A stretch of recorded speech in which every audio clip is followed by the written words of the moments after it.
سلفی دعوت، اس کے اصول اور آداب۔ سلفی لفظ سلف سے ہے۔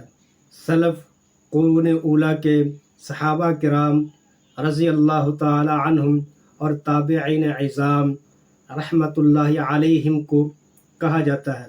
سلف صالحین کی فضیلت میں اور ان کی اتباع کے بارے میں بہت سی نصوص قرآن و حدیث میں موجود ہیں۔ خیر القرون قرنی، نبی علیہ الصلاۃ والسلام نے فرمایا تمام لوگوں میں سے بہترین لوگ میرے زمانے کے ہیں، پھر وہ لوگ جو ان کے بعد ہیں۔ امت کے 73 فرقوں والی حدیث معروف ہے۔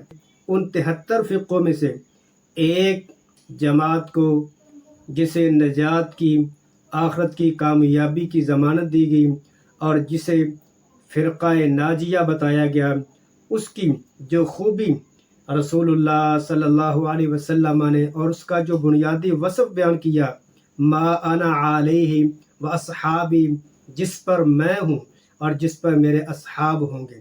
سلفی دعوت اصل میں قرآن و حدیث کی تعلیم، قرآن و حدیث کی دعوت، قرآن و حدیث کے مطابق افراد سازی، قیادت سازی اور اصلاح معاشرہ کا نام ہے۔